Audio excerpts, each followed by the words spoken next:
Salam saudara-saudara semua. Malam Pak, Ya boleh dong kita buka kamera yang sudah siap. Kita bisa sampaikan ya salam, sapaan kepada saudara-saudara yang lain. Dipersilakan.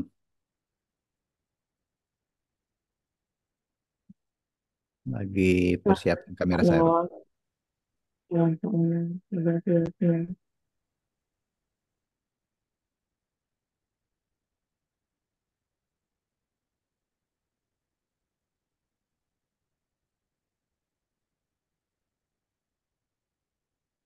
salam Sanawang, salam Pak One dan semua saudara.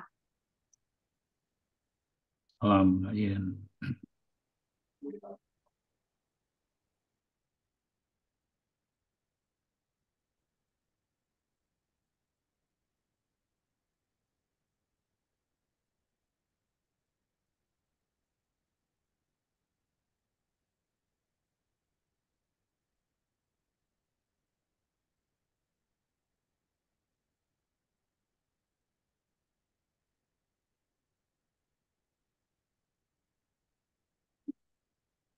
Baik, saudara-saudara, kita akan mulai saja ya. Gitu ya Pak, Pak One. Kita akan eh, mulai saja pertemuan PIPA pada hari ini. Ya, saya bersyukur tiap tiap hari Minggu di PIPA saya tidak bisa ikut full. Demikian juga dengan teman-teman yang dari Jayapura ya. Dan hari ini bisa ikut full karena kami pertemuannya untuk karena hari raya dan sebagainya ya. Karena kami banyak libur semua dan kami mengambil tempat yang agak jauh dari Jayapura di daerah Trans untuk pertemuan jemaat dan kami mengambil hari Jumat. Jadi minggu ini kami Jumatan Ya, salam Pak Nawang dan teman-teman semua. Kasih. ya, dan ya hari Minggu bisa full ya karena hari ini kami tidak ada pertemuan onsite di Jayapura. Nggak dengar suara. Oke, saudara-saudara, eh, saya teringat dengan satu ayat di dalam Matius pasal 18 yang khususnya ayat 20 ya, yang saya bacakan sebab di mana dua atau tiga orang berkumpul dalam namaku, di situ aku ada di tengah-tengah mereka. Ini menarik perhatian saya dan hari ini kita juga berkumpul dua tiga orang artinya ada minimal ada dua orang yang berkumpul dan di situ ada persekutuan dan berkumpulnya bukan bukan asal berkumpul tetapi berkumpul dalam nama Isa Al-Masih, dalam nama Yesus. Dalam nama Yesus bukan sekedar kita memakai nama Yesus tetapi kita berkumpul sebagai domba-dombanya, sebagai umat milik kepunyaannya, sebagai orang-orang yang mengabdi dalam pengabdian Injil. Dan disitulah Kristus ada di tengah-tengah orang-orang percaya yang seperti itu. Karena mungkin ada banyak orang percaya, ya percaya ya, yang berkumpul tapi mereka tidak bukan di dalam nama Yesus ya, memakai nama Yesus tapi bukan di dalam nama Yesus. Nah, hari ini kita berkumpul di dalam nama Yesus karena kita bersekutu atas dasar Injil. Ya, sudah-sudah hari ini khotbah akan disampaikan oleh Pak One dengan topik berjaga-jagalah. Ya, kebetulan kami di Jayapura dalam 2-3 minggu ini sedang banyak bicara mengenai berjaga-jaga juga. Apa yang sedang terjadi di luar dan bagaimana yang kita harus hadapi. Jadi hari ini pasti meneguhkan kami juga yang di Jayapura, tapi juga saudara-saudara sekalian.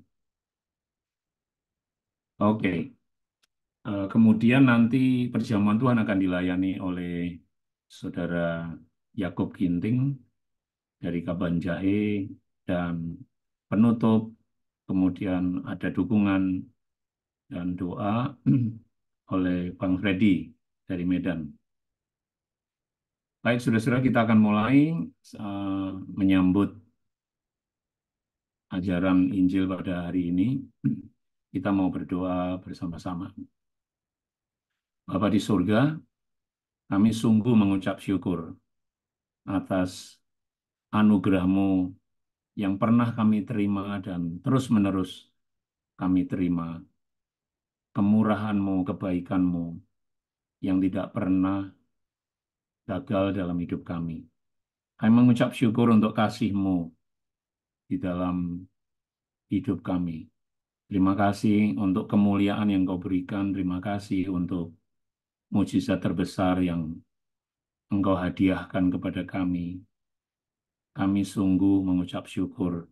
Dan atas dasar itulah kami mau berkumpul bersama-sama sebagai orang percaya yang mengabdi kepada Kristus sebagai domba-domba milik kepunyaan-Mu.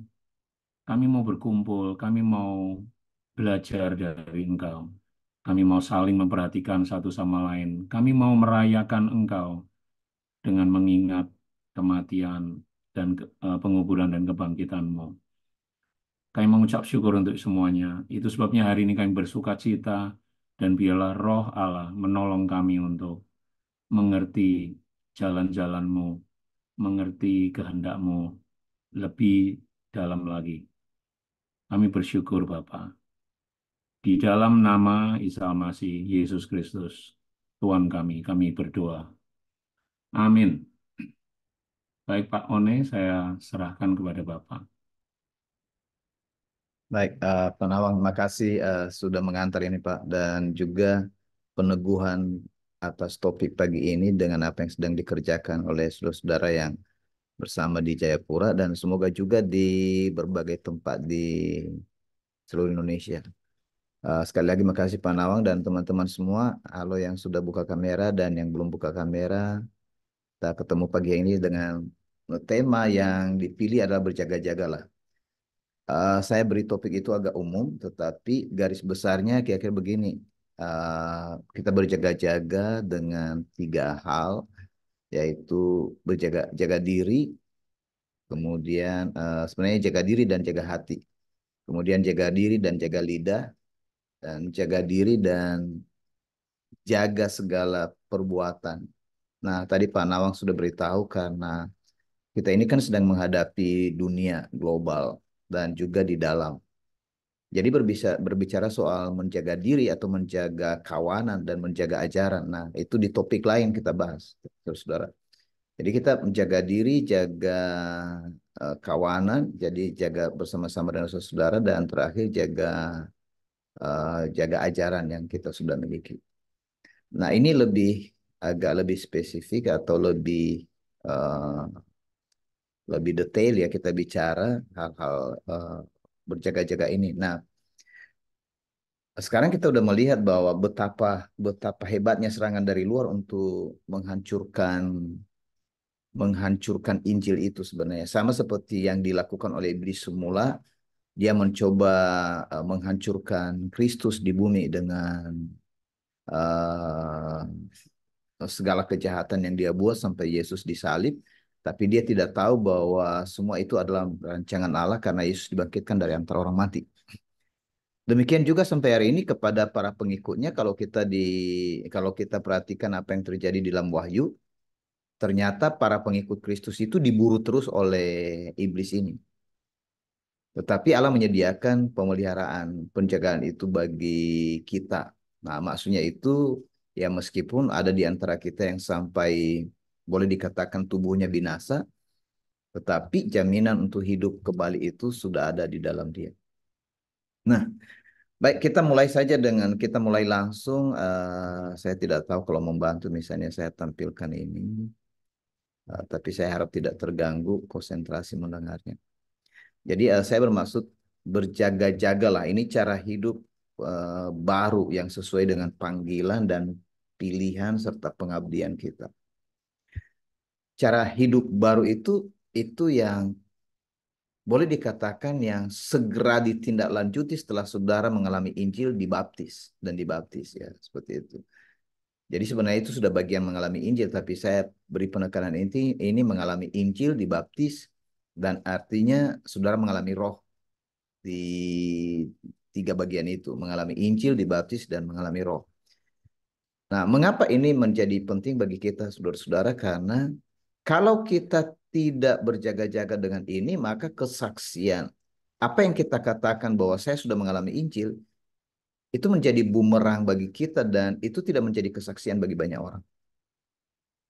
Itu dulu yang penting. Jadi saya beri penekanan ini dan menjadi renungan bagi kita. Saya mengamati, saya tidak tahu pengamatan saudara, tapi saya mengamati dalam perjalanan yang singkat ini sampai detik ini, orang-orang yang mengakui telah menerima Injil, jadi telah mengalami Injil yang terjadi dengan mereka dalam waktu yang singkat kalau mereka tidak berjaga-jaga. Jadi bukan hanya jaga ajaran. Jadi kebanyakan konsep jaga ajaran itu jadi menghafal seperti mengulangi ritual kata-kata gitu. Padahal yang dimaksud dengan di sana menjaga diri, jaga kawanan, dan jaga ajaran itu utuh. Utuh dimiliki oleh setiap orang sehingga apa yang telah dia miliki itu dia hidup di atas kebenaran itu. Dia hidup di atas Kristus karena Kristus telah mati bagi dosanya. Karena dosanya dia dikubur dan hidup kembali. Artinya kita pun terpisah dari dosa. Dan kita tidak ingat-ingat lagi semua cara. Jadi bukan hanya hidup lama kita, tapi cara hidup lama kita yang harus kita tinggalkan. Kita tidak hanya berkata, oke, saya sudah selesai dengan masa lalu saya, dosa, kesalahan dan pelanggaran saya. Tapi cara hidupnya belum berubah. Cara hidup itu mulai dari hati. Penyakit hati belum selesai. Cara berkata-kata masih ditunjukkan kata-kata yang tidak ada bedanya dengan kata-kata selagi di luar Al-Masih. Dan perbuatan-perbuatan itu pasti diikuti apa yang di hati dan di perkataan. Ini harus betul-betul terpisah, saudara-saudara. Kenapa? Kesaksian Injil yang kita miliki itu harus terlihat kepada semua orang, termasuk di antara kita sendiri. Jadi kita tidak bisa mengabaikan bahwa saya sudah hidup bersama di dalam saudara-saudara dan saya berpikir saya harus pergi keluar dan mengabaikan hubungan dengan kesatuan tubuh. Nah, saya mulai dengan yang pertama ini. Bagaimana kita menjaga hati? Mari baca Lukas pasal 21 ayat 34 sampai 36. Disilakan Lukas 21 ayat 34 sampai 36. Ada yang sudah temukan?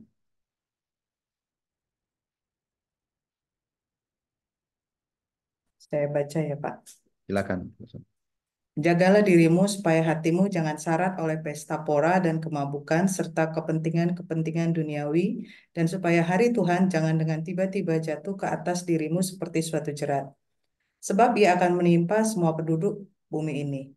Berjaga-jagalah senantiasa sambil berdoa, supaya kamu beroleh kekuatan untuk luput dari semua yang akan terjadi itu, dan supaya kamu tahan berdiri di hadapan manusia. Anak Sampai manusia. Terima kasih, Bu Senang. Ya, sampai di sana. Baik, saudara-saudara, sebenarnya membaca ini saja sudah cukup untuk menjelaskan garis besar dari apa yang kita bicarakan pagi hari ini. Dari Lukas pasal 21 ayat 34 sampai 36, Yesus atau Isa berkata, jagalah dirimu, jangan sampai hatimu penuh dengan, perhatikan, penuh dengan keinginan untuk berpesta pora dan bermabuk-mabukan serta penuh dengan kekhawatiran akan kehidupan sehari-hari sehingga hari Tuhan datang menimpamu seperti jerat. Ini ketidakwaspadaan karena dia tidak peduli kedatangan Tuhan, hatinya melakukan segala sesuatu yang diingin. Jadi boleh dikatakan hidupnya, dirinya melakukan segala sesuatu apa yang diinginkan hatinya, bukan apa yang diinginkan oleh Sang Tuhan yaitu Kristus. Kata jangan sampai hatimu penuh dengan keinginan dipertentangkan dengan penuh dengan roh.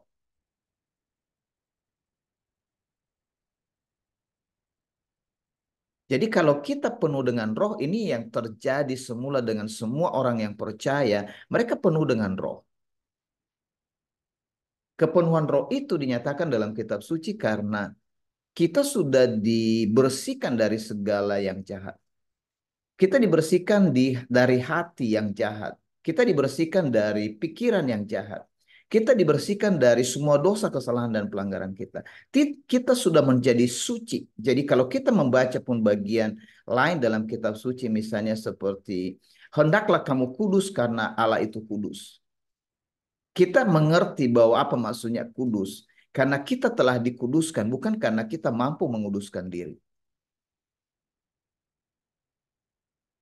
Nah, ini sangat penting saudara-saudara untuk melihat bagian ini. Mari lihat mikro yang sudah dinyatakan dalam kitab suci tentang bagaimana menjaga diri dan menjaga hati. Jadi maksudnya kalau kita menjaga hati berarti kita menjaga seluruh diri kita, menjaga hidup kita secara utuh. Ada yang bisa baca Amsal 4 ayat 23. Amsal 4 ayat 23 disilakan.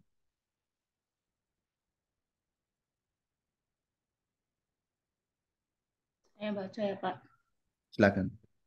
Amsal 4 ayat 23, jagalah hatimu dengan segala kewaspadaan, karena dari situlah terpancar kehidupan.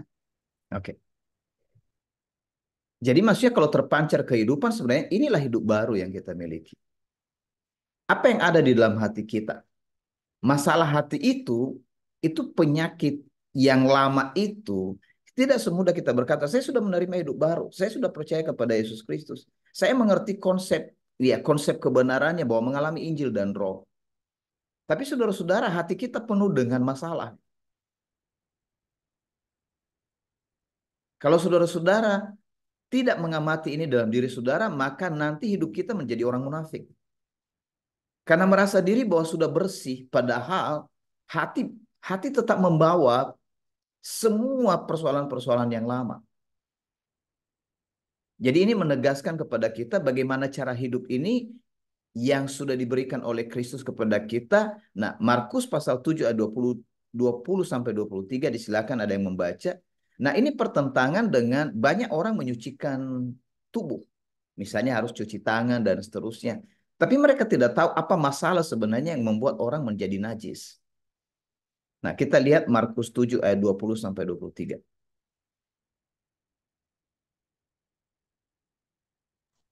Saya baca, Pak. Markus 7 ayat 20 sampai 23, katanya lagi, apa yang keluar dari seseorang itulah yang menajiskannya.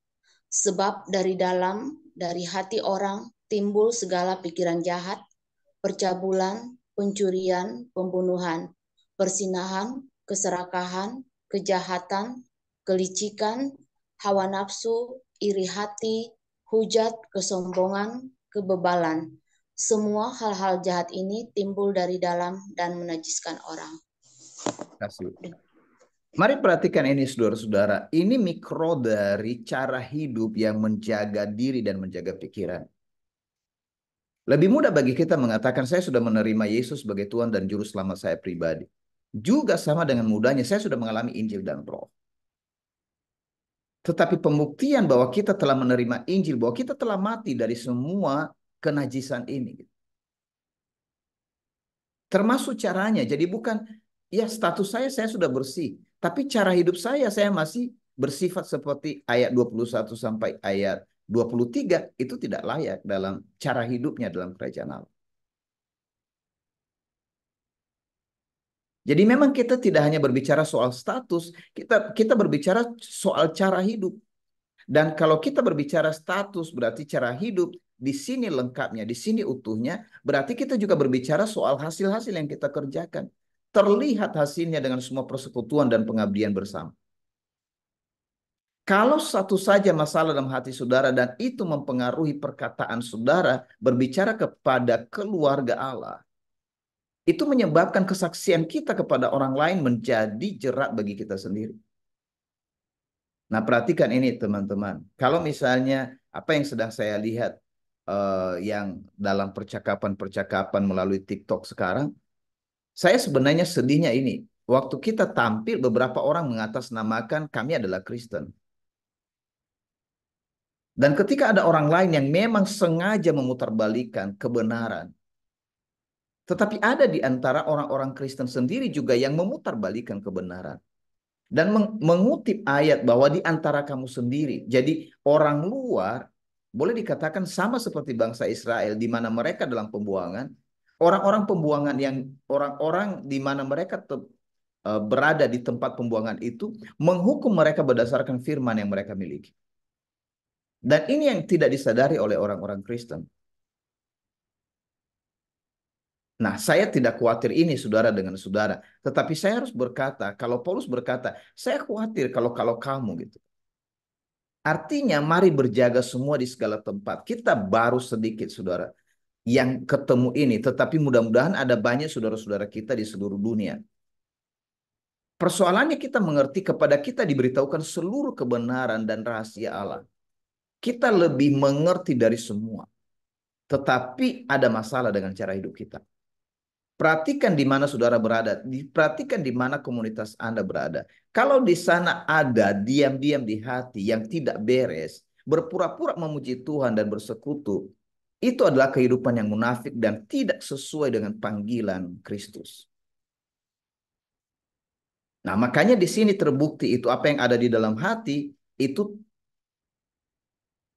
dari sana pikiran-pikiran yang jahat itu. Nah, pikiran-pikiran yang jahat itu setara dengan perbuatan yang jahat, di mana ancamannya Kristus berkata kalau kamu hidup dalam kejahatan, kamu tidak layak dalam kerajaan. Nah, apa itu? Pikiran yang jahat, percabulan, pencurian, pembunuhan, perzinahan, keserakahan, kejahatan, kelicikan, hawa nafsu, iri hati, hujat, sombong, bebal. Semua ini membuat diri kita menjadi najis.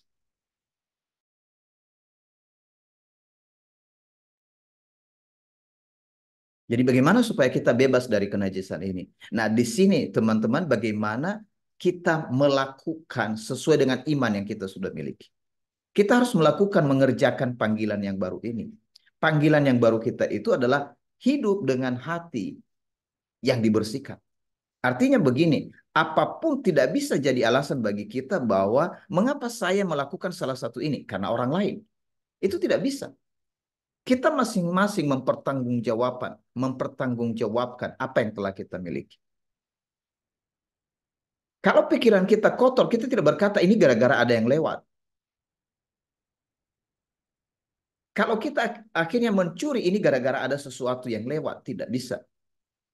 Kalau kita akhirnya marah dan membenci dan boleh dikatakan sampai memukul, dan ini gara-gara ada yang lewat. Tidak bisa. Kita berbicara soal menjaga diri dan artinya dalam menjaga diri ini adalah menguasai diri. Untuk tidak melakukan hal-hal itu lagi. Mulai dari menguasai pikiran. Makanya dikatakan termasuk perzinahan kalau Yesus sudah berkata di dalam pikiranmu kamu sudah berzina.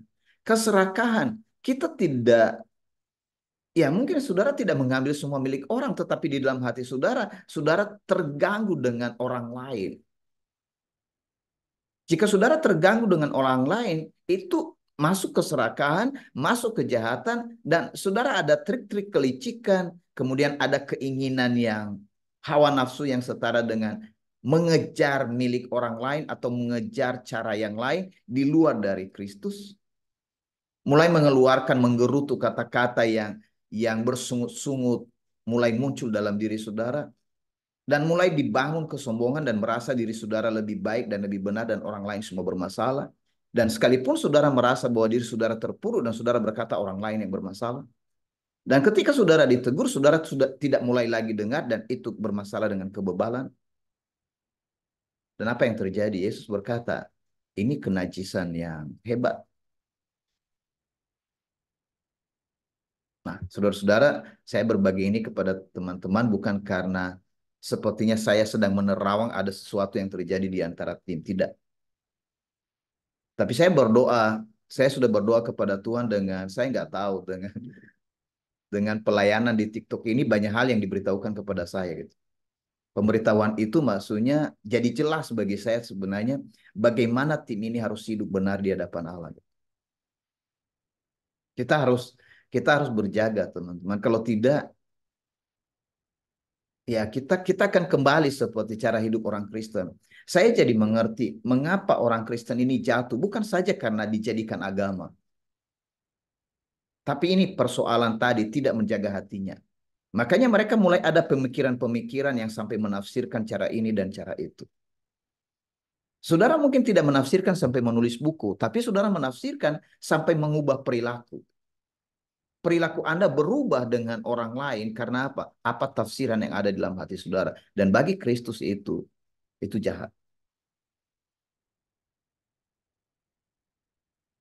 Jadi kita tidak hanya bermain dengan karena kita tahu orang-orang, wah gimana cuci tangan, cuci. Kita kan lihat kesalahan itu.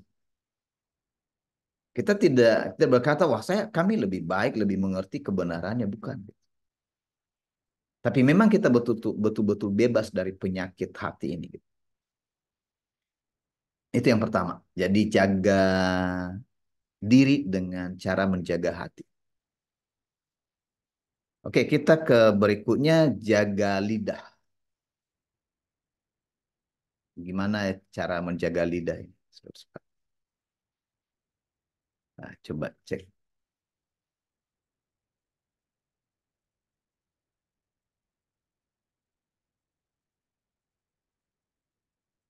Jaga lidah kita coba baca bersama di Yakobus pasal 3. Nah, ada yang berkenan membaca pasal 3 seluruhnya. Jadi Yakobus pasal 3 agak panjang, tapi yang bersedia baca disilakan.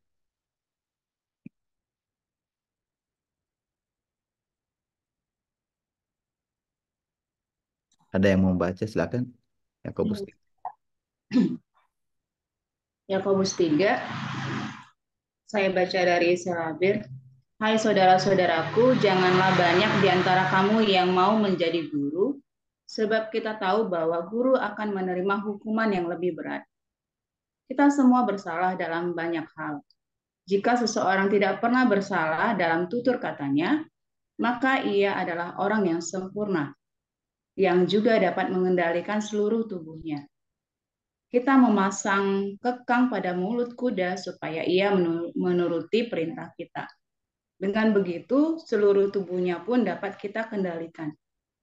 Perhatikan juga kapal-kapal laut, walaupun begitu besar dan didorong oleh angin yang keras, kapal-kapal itu dapat dikendalikan oleh kemudi yang amat kecil ke arah mana saja sesuai dengan kehendak jurumudi. Demikian juga lidah. Lidah adalah satu anggota tubuh yang kecil, namun ia sangat bermegah. Perhatikanlah, api yang begitu kecil dapat membakar hutan yang begitu besar. Lidah pun sama dengan api. Di antara anggota-anggota tubuh kita, lidah merupakan dunia kejahatan yang dapat menajiskan seluruh tubuh dan menyalakan roda kehidupan. Sedang lidah itu sendiri dinyalakan oleh neraka jahanam. Bermacam-macam binatang seperti burung-burung, binatang melata, dan yang hidup di laut dapat dijinakan. Bahkan sudah dijinakan oleh manusia. Tetapi lidah, tidak ada seorang pun yang dapat menjinakannya. Kejahatannya tidak dapat dihentikan, bahkan penuh dengan bisa yang mematikan. Dengan lidah kita memuji Tuhan, Sang Bapa kita, dan dengan lidah juga kita mengutuki manusia yang dijadikan menurut citra Allah. Dari mulut yang sama keluar pujian dan juga kutukan. Hai saudara-saudaraku, hal yang demikian tidaklah patut. Adakah mata air yang memancarkan air tawar dan air pahit dari satu pancaran yang sama? Hai saudara-saudaraku, dapatkah pohon ara mengeluarkan buah zaitun atau pohon anggur mengeluarkan buah ara? Lagi pula, mata air yang mengeluarkan air asin tidak dapat mengeluarkan air tawar. Siapakah di antara kamu yang bijak dan berhikmat? Hendaklah dengan kelakuan yang baik ia menunjukkan segala perbuatannya dalam kelemah lembutan yang datang dari hikmat. Tetapi jika pada kamu ada kecemburuan yang dalam dan sikap mementingkan diri, Janganlah kamu meninggikan diri dan berdusta melawan kebenaran. Hikmah yang demikian itu bukan datang dari atas, melainkan dari dunia ini. Dari tabiat manusia yang berdosa, dan dari setan-setan. Karena di mana ada kecemburuan dan sikap mementingkan diri, maka di situ ada kekacauan dan segala tindak kejahatan. Tetapi hikmah yang dari atas itu, pertama-tama adalah suci, kemudian suka damai, ramah, tidak keras kepala, penuh dengan belas kasihan, dan berbagai buah kebajikan, berpendirian, serta tidak berpura-pura. Buah-buah keadilan itu ditabur dalam kesejahteraan oleh para pendamai. Demikian, Pak. Baik, terima kasih Rin. Dan saudara sudah mengikuti, sebenarnya tanpa menjelaskan, itu sudah selesai penjelasan saya di bagian kedua itu. Jadi itu sudah lebih clear. Saya berpikir begini waktu saya baca ini. Kok sedemikian detailnya Yakobus menulis tentang lidah? Itu berapa ribu tahun lalu? 2000 tahun yang lalu, saudara, tulisan ini sudah dinyatakan dengan jelas. Dan saya membaca bagian lain di dalam Amsal, termasuk dalam Pengkhotbah, itu hal yang sama gitu. Dan bagi kita sekarang artinya tidak ada yang hebat-hebat sekali ketika orang menemukan sesuatu, karena sebenarnya penemuan-penemuan yang ajaib itu adalah hikmat dari atas. Kalau kita sudah menerima Injil, artinya hikmat yang dari atas, seharusnya pikiran kita memang sudah bersih dan perkataan kita sangat bijaksana. Mengapa Yakobus sampai berkata, jangan banyak di antaramu yang jadi guru. Apa dilarang jadi guru? Maksudnya begini, hati-hati di dalam mengajar. Hati-hati di dalam berkata-kata. Kita cenderung kalau kita lebih tua, lebih dewasa, lebih merasa diri, lebih banyak pengetahuan, kita cenderung mengajar orang lain. Betul atau tidak? Kita cenderung berkata kepada orang lain A, B, C, dan kita buat rincian 1, 2, 3. Mengapa? Kita merasa bahwa dia tidak tahu apa-apa, dan kita merasa lebih banyak pengetahuannya. Kita merasa bahwa kita sedikit lebih senior dari dia, dan kita berkata bahwa engkau di bawah saya, dan seterusnya. Itu tanpa disadari dalam diri kita. Ini bukan menjadi kesempatan bagi Anda yang anak-anak kepada orang tua, atau yang lebih muda kepada yang lebih tua, sehingga saudara berkata, wah aku bebas sehingga saya bisa melakukan apa saja, karena tidak sesuai dengan firman Allah bahwa orang lain bisa mendikte saya. Ini bukan soal mendikte. Ini soal cara hidup. Jika saudara menjadi guru, yang paling dijaga itu adalah lidah. Artinya begini, sebenarnya saudara-saudara tidak bisa menghindar sebagai seorang yang mengajar.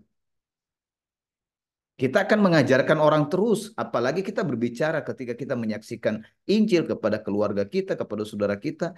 Perhatikan ini, karena dalam kata-kata itu, kalau hari ini Anda berkata-kata Injil, jangan 1 jam kemudian Anda berkata-kata kotor. Ini persoalannya, karena kita tidak menjaga diri, terlalu emosional yang tak terkontrol di hati, keluar kata-kata yang membuat Injil itu menjadi tercemar oleh kata-kata yang kotor itu. Dan Yakobus berkata tidak mungkin dalam satu aliran dari sumber kita bisa mengeluarkan kata yang baik dan kata yang kotor. Itu tidak mungkin. Jadi di mana letaknya masalah ini supaya memang yang betul-betul keluar semua adalah air yang bersih. Air yang bersih itu maksudnya air yang jernih, itu adalah perkataan-perkataan yang dihasilkan oleh Roh Allah yang kita miliki. Jadi kalau dikatakan bahwa lidah begitu kecil tetapi bisa menghanguskan, dan memperbandingkan dengan kapal yang punya kemudi bisa mengontrol segala sesuatu, artinya begini, sebenarnya begitu hebatnya perkataan-perkataan atau kuasa yang keluar dari kata-kata di lidah kita atau di mulut kita. Nah sekarang pertanyaannya teman-teman, saudara pakai kuasa mana? Orang-orang yang mengajar yang tidak terkontrol, karena dia merasa tidak bisa dia lawan orang-orang yang lagi diajarnya, maka keluar kata-kata dirinya. Apa kata-kata diri yang keluar? Kamu tidak tahu aku ini siapa, kamu nggak mengerti. Nah, mulai menunjukkan bahwa aku punya power. Kita melupakan bahwa kuasa yang kita miliki itu adalah dari Allah.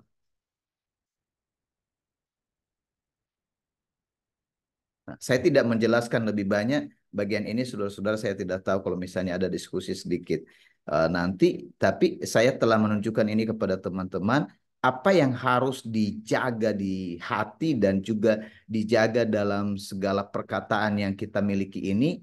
Dan karena dikatakan begini di Mazmur, jagalah lidahmu terhadap yang jahat dan bibirmu terhadap ucapan-ucapan yang menipu. Nah, mungkin kita berkata ini bagi orang lain lah, saya tidak berdusta lagi karena saya sudah bebas dari dusta. Tetapi dari pengkhotbah berkata begini, janganlah terburu-buru dengan mulutmu dan janganlah hatimu lekas-lekas mengeluarkan perkataan di hadapan Allah, karena Allah ada di sorga dan engkau di bumi. Oleh sebab itu, biarlah perkataanmu sedikit. Nah, ini yang sejajar dengan Yakobus tadi dalam pengkhotbah pasal 5 ayat 2. Jadi mengapa dijaga kata-kata itu? Karena persoalannya kalau kata-kata yang keluar itu tidak dari Allah. Dikatakan karena Allah ada di surga, engkau ada di bumi. Maksudnya apakah sampai mengeluarkan kata-kata yang menyinggung Allah? Kita bisa menyinggung Allah karena kita mengeluarkan kata-kata dari diri kita dan atas nama Allah. Itu satu. Kemudian kita mengeluarkan kata-kata yang sebenarnya, nah itu tadi karena kita memakai nama Allah berarti itu tidak benar. Dan terakhir itu karena apa yang kita katakan hari ini firman Allah, sebentar lagi nanti kita mengatakan firman dari manusia. Nah, sekali lagi, saudara-saudara, perkataan ini diajarkan kepada kita bukan untuk membuat kita sedih, tetapi memang supaya kita ini bersama-sama saling berjaga. Ya, sebelum kita lekas-lekas mengajari orang lain, kita harus tahu dalam diri kita bahwa kita juga harus belajar dengan hal yang sama. Jadi ini kita sudah mengerti mengapa nanti ada banyak orang yang mengajar tidak menyadari dirinya bahwa dia harus diajar. Ini karena kehilangan kesadaran.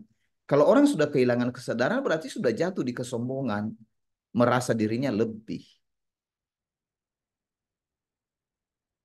Itu yang kedua. Dan yang ketiga, ini mengenai perbuatan. Mari kita lihat bagian ini di dalam Kisah Rasul.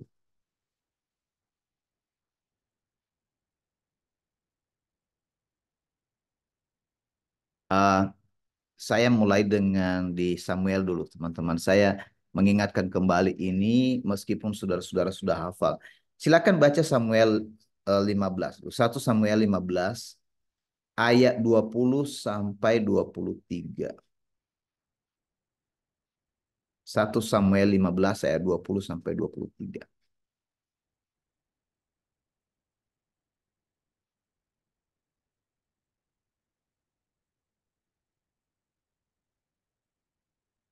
Saya baca, Pak. Silakan. Lalu kata Saul kepada Samuel, aku memang mendengarkan suara Tuhan dan mengikuti jalan yang telah disuruh Tuhan kepadaku, dan aku membawa Agag, raja orang Amalek, tetapi orang Amalek itu sendiri telah kutumpas.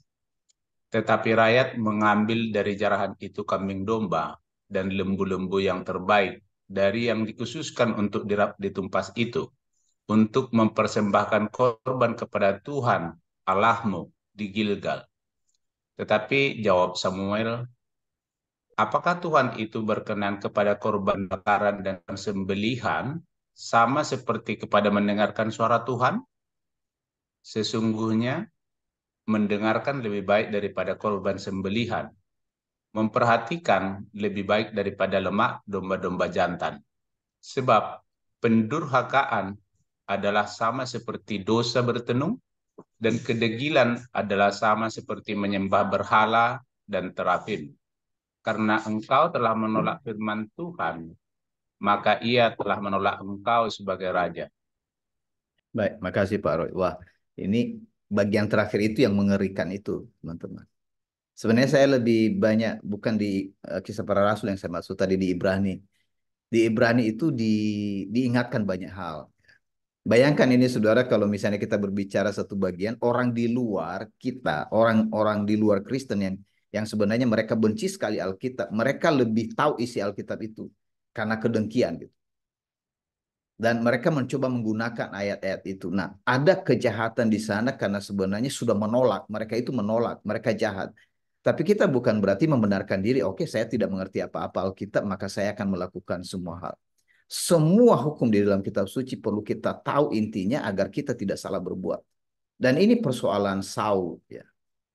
persoalan Saul itu, dia malah berada di luar seolah-olah berkata, ya Samuel, itu kan tentang alammu, rencana semua apa yang sudah engkau tetapkan itu, aku melakukan kok itu. Kan seperti itu. Dia tidak berada sebagai tim bersama Samuel, bahwa dia melakukan semua pekerjaan dan pelayanannya, termasuk perbuatan yang dia lakukan itu untuk membasmi tadi ya, satu kelompok itu. Dan tapi dia lupa bahwa ketika dia diurapi menjadi raja, di sana ada Samuel, dan sebenarnya Allah sudah menunjukkan kepadanya di hatinya oleh Saul bagaimana dia menjadi raja, betapa hebat hatinya itu berubah total gitu. Jadi hati yang berubah, kemudian perkataan-perkataan yang berubah itu terjadi kepada Saul. Dan mengapa sekarang perbuatan Saul jadi bergeser? Ada apa gitu? Ada apa dengan Saul? Mengapa dia jadi menyombongkan diri dan merasa bahwa kamu Samuel dan kamu tidak tahu aku ini bisa buat keputusan ini. Ini udah benar dan seterusnya. Dan Samuel mulai mengeluarkan kata-kata itu. Memperhatikan itu lebih penting. Mendengar itu lebih utama. Saudara-saudara, apa yang kita lakukan? Kita tidak bisa membenarkan diri hanya karena konsep-konsep yang kita miliki. Saya sudah tahu konsepnya gitu. Saya sudah tahu kebenarannya. Karena kalau tidak, kita akan terlibat dalam kejatuhan sombong, merasa diri penting. Ya kita bersama-sama ini, saudara-saudara bergandengan tangan dengan ini. Itu sebabnya kalau saudara saling menasehati, kita harus saling menasehati, saling menegur, saling mengingatkan. Kita tidak mengingatkan yang lain karena kita lagi nggak suka dengan orang lain. Itu yang harus dijaga di antara saudara-saudara kalau berkumpul, mengeluarkan nasihat karena dia lagi nggak suka orang. Samuel itu mengeluarkan nasihat kepada Saul bukan karena dia tidak suka Saul, tapi dia menyatakan kebenaran, kamu bermasalah. Dan seterusnya ketika Samuel sudah berkata itu, kan Samuel akhirnya, maaf, Saul sebenarnya merasa bahwa dia sudah bersalah, tapi dia agak, ya kamu tidak lihatlah aku, hormati aku sedikit di depan rakyat. Beda dengan Saul, saudara-saudara. Maaf, beda dengan Daud. Saul ini lebih mementingkan dirinya. Jaga diri dengan jaga perbuatan bukan berarti jaga diri dan jaga image. Maksudnya karena menjaga diri kita nggak mau diri kita ini direndahkan. Seharusnya kita udah mengerti bahwa yang ada dalam kita ini Kristus. Jadi jika ada saudara kita melihat perbuatan yang tidak sesuai dengan perbuatan Kristus, kita seharusnya mendengar itu meskipun itu sakit. Jadi ketika Daud ditegur berbeda dengan Saul ditegur. Ketika Salomo ditegur berbeda dengan Daud ditegur. Nah, ini soal menjaga diri. Dan ayat lain yang boleh saya tunjukkan kepada saudara-saudara karena saya akan akhiri khotbah ini. Itu ada di dalam Ibrani.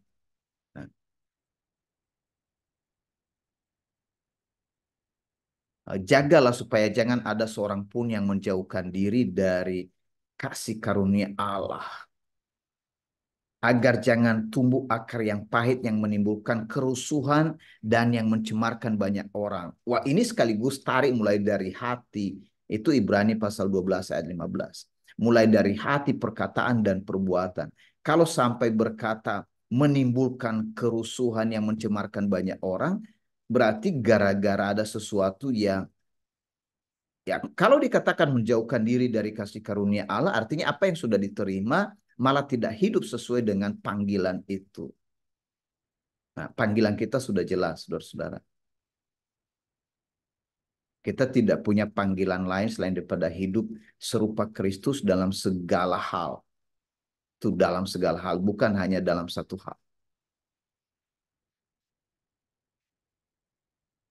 Jadi yang pertama jaga diri dan jaga hati. Yang kedua adalah jaga diri dan jaga perkataan, jaga lidah. Yang ketiga jaga diri dan jaga perbuatan. Dan kalau membaca dalam Kisah pasal 20 itu adalah jaga diri, jaga kawanan, dan jaga ajaran. Demikian yang boleh saya sampaikan. Ini sudah lagi 10 jam 8. Kalau ada yang mungkin bertanya satu orang, disilakan. Tapi kalau tidak, kita langsung saya kembalikan ke Pak Nawang. Terima kasih Pak One. Ya, saya pikir penjelasan eh, mengenai jaga diri lidah, lalu apa namanya, hati, lidah, dan perbuatan ini rasanya masih kurang, Pak. Hanya waktu setengah jam ini. Tapi tidak apa-apa, nanti mungkin dibedah lagi di Forb ya, atau ya di hari Rabu ya. Tapi terima kasih Pak One sudah memberikan dasar yang benar kepada kita semua untuk kita menjaga diri. Biasanya kalau eh, ngomongin jaga diri itu terus lihat orang lain, kamu berjaga-jaga gitu. Cuma kita lupa lupa jaga diri kita gitu. Ini bukan jaga dirinya orang lain gitu. Maksudnya suruh orang lain yang berjaga-jaga lalu kita tidak. Ya, oke, terima kasih. Mungkin kita langsung saja ke Bang Yakub ya. Silakan, Pak Yakub.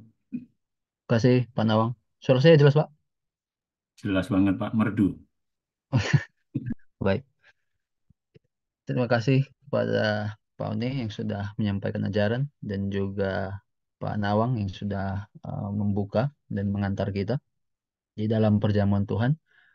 Kita mengucap syukur karena eh, ada teladan dalam kitab suci tentang perjamuan yang mengingatkan kita tentang tiga hal, saudara.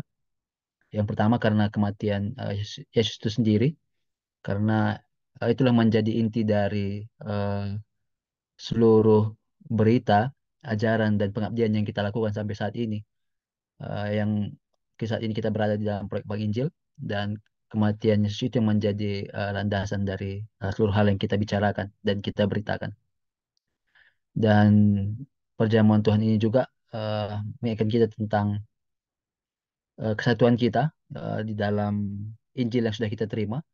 Karena itu kita menjadi bersepakat di dalam seluruh ajaran, kita menjadi bersepakat dalam seluruh berita, dan juga bersama-sama di dalam seluruh pengabdian, karena kita sudah satu di dalam satu berita dan satu baptisan juga, dan satu roh. Dan perjamuan Tuhan ini juga mengingatkan kita tentang komitmen kita untuk menjadi saksi Injil. Karena itu setiap kali kita melakukan ini maka kita mengingat bahwa berita tentang kematian Isa Al-Masih itu harus diberitakan terus, baik kepada orang yang baru yang belum pernah mendengar berita ini ataupun di antara kita yang sudah mengalaminya. Itu harus terus diberitakan dan diajarkan sampai akhir.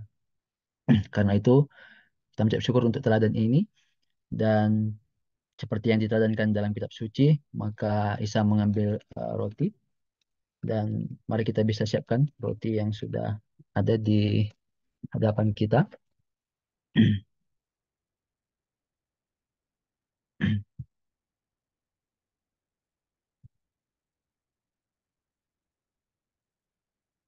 Roti ini melambangkan tubuh Al-Masih yang suci dan tidak berdosa.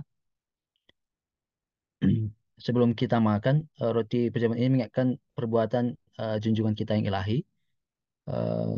Ia sendiri pernah bersabda sesuai dengan kitab suci, inilah tubuhku yang diserahkan bagi kamu, lakukanlah ini untuk mengingat aku. Mari kita pecahkan rotinya dan mari kita makan bersama.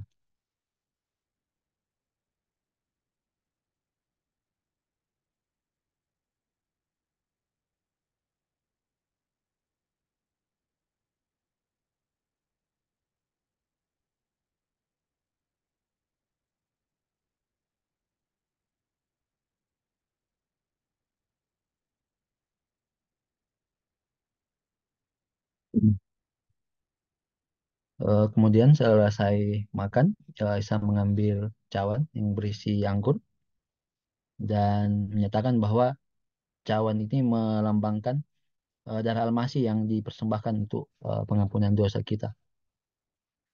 Jadi sebelum kita minum bersama, junjungan kita yang ilahi pernah bersabda demikian, minumlah kamu semua dari cawan ini, karena inilah darahku, darah perjanjian yang ditumpahkan bagi banyak orang untuk pengampunan dosa. Mari kita minum bersama, minum cawan.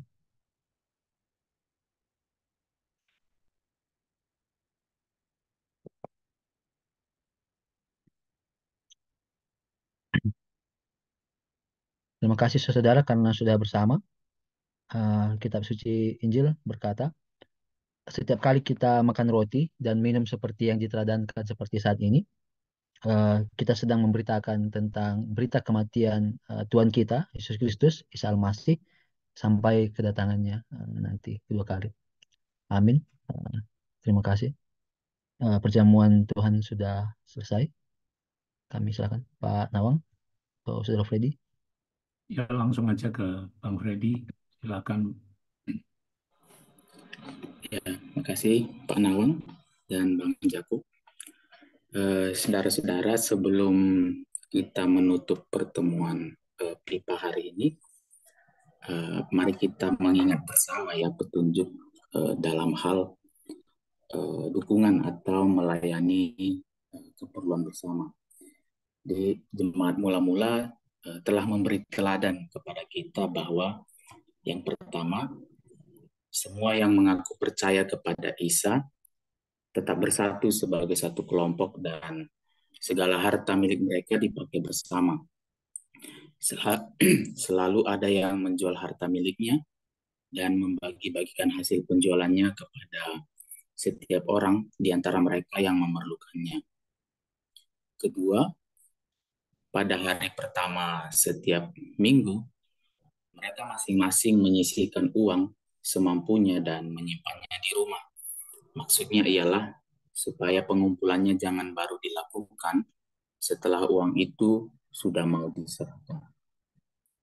Petunjuk ini dapat kita lihat dalam Kisah Rasul 2 ayat 45 dan dalam 1 Korintus 16 ayat 2.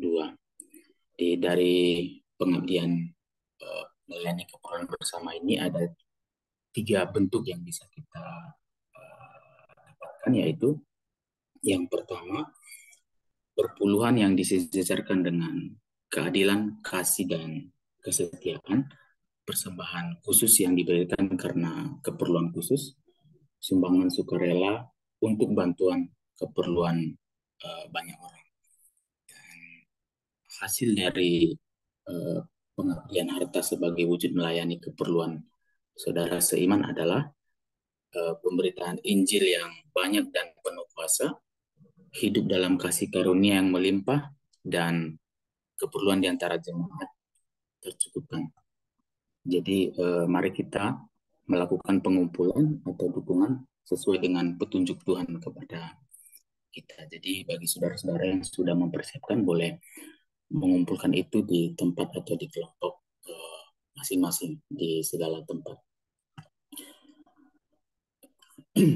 Sebelum kita masuk dalam doa penutup, kita mengingat bersama bahwa Allah menghendaki supaya Ia dimuliakan di dalam Al-Masih melalui kabar Injil dan kelompok jemaah di seluruh bumi. Dan Al-Masih sendiri telah memerintahkan kita untuk pergi menceritakan Injil kepada semua orang, mempermandikan mereka yang percaya, dan melatih mereka menaati seluruh ajarannya. Karena itu, pergilah dengan keberanian dan keyakinan yang penuh bahwa Ia akan menyertai kita dengan kuasa Roh yang Maha Suci. Kiranya segala pujian, penghormatan, dan kemuliaan bagi Bapa kita dalam Isa Al-Masih. Mari kita berdoa. Bapa kami yang di sorga, kami mengucap syukur atas persekutuan bersama dalam PIPA pagi hari ini. Kiranya apa yang telah diajarkan bagi kami memenuhi hati kami, dan Roh-Mu yang menolong kami agar kami tetap waspada dan berjaga-jaga terhadap diri kami, hati, pikiran, dan lidah kami, sehingga hati kami tidak dipenuhi dengan keinginan, kesenangan diri, atau kepentingan diri dan dunia, melainkan kami dapat berdiri teguh di hadapan Kristus sebagai terang atau sebagai saksi Al-Masih. Demikian doa ini kami sampaikan di dalam Al-Masih, junjungan kami yang ilahi, kami berdoa. Amin.